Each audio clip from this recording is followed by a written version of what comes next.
कांग्रेस से पंगा लेकर फंस गए अनुराग ठाकुर। कांग्रेस ने लिख दी स्पीकर को चिट्ठी। 18वीं लोकसभा के विशेष सत्र में सत्ता पक्ष और विपक्ष में सियासी घमासान मचा हुआ है।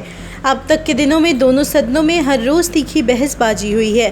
विपक्ष ने अनेकों मुद्दे पर सरकार को घेरा है तो सत्ता पक्ष के सांसदों ने सरकार के बचाव में बात रखी है। इसी कड़ी में भाजपा सांसद अनुराग ठाकुर को भ्रामक बात कहना भारी पड़ गया है, क्योंकि कांग्रेस सांसद मणिकम टैगोर ने लोकसभा स्पीकर ओम बिरला को पत्र लिखकर प्रधानमंत्री नरेंद्र मोदी के साथ भाजपा सांसद अनुराग ठाकुर पर सदन में गलत और भ्रामक बयान देने का आरोप लगाया है। साथ ही उचित कार्यवाही की मांग भी की है।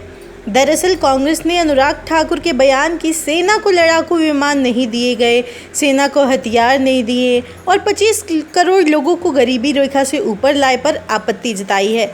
बता दें, लोकसभा में बीजेपी सांसद अनुराग ठाकुर के 1 जुलाई के भाषण में कथित अशुद्धियों की ओर इशारा करते हुए कांग्रेस ने कहा कि हमीरपुर के सांसद ने दावा किया है कि जब पार्टी देश में शासन कर रही थी तब सेना को हथियार और लड़ाकू विमान नहीं दिए गए थे।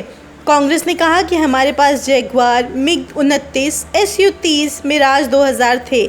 हमारे पास परमाणु बम, अग्नि, पृथ्वी, आकाश, नाग, त्रिशूल और बाद में ब्रह्मोस जैसी मिसाइलें भी थी। कांग्रेस ने आगे कहा कि अनुराग ठाकुर के इस दावे में तथ्यात्मक अशुद्धि है कि 25 करोड़ लोगों की गरीबी से बाहर निकाला गया है। कांग्रेस ने उनके इस दावे का भी खंडन किया कि प्रधानमंत्री ने एक भी छुट्टी नहीं ली और पूछा कि चुनाव प्रचार के लिए किस श्रेणी की छुट्टी ली जाती है।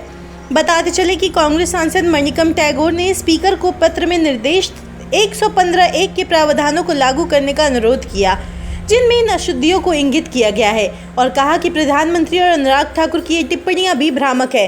उपरोक्त को ध्यान में रखते हुए प्रक्रियात्मक मानदंडों के अनुसार आपसे अनुरोध है कि अनुराग ठाकुर द्वारा दिए गए तथ्यात्मक रूप से गलत, अशुद्ध और भ्रामक बयानों पर ध्यान दिया जाए तथा इस संबंध में अपेक्षित कार्यवाही शुरू की जाए और उचित कार्रवाई की जाए।